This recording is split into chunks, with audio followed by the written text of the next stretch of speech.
खिचडी खाऊन कंटाळला असाल ना तर उपवासाला हा रताळ्याचा केस नक्की करून बघा। खूप सोपा आहे। रताळी आपल्याला किसून घ्यायची आहे, त्यानंतर 2 चमचे तूप टाकायचं आहे, त्यानंतर आपल्याला त्याच्यामध्ये थोडंसं जिरं टाकायचं आहे आणि इथे मी 2 हिरव्या मिरच्या घेतलेल्या आहेत। त्या नंतर आपल्याला त्याच्यामध्ये जो केस केलाय ना तो टाकायचा आहे आणि तो थोडा तुपावर आपल्याला परतवून घ्यायचा आहे।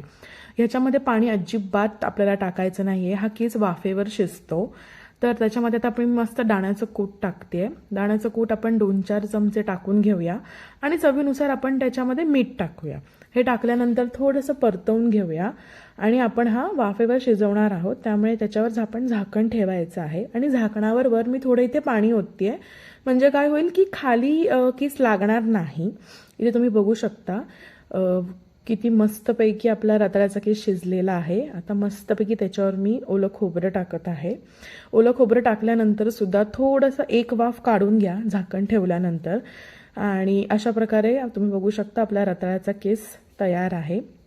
तुम्हाला जर ही रेसिपी आवडली असेल तर तुमच्या फ्रेंड्स अँड फॅमिलीला शेअर नक्की करा।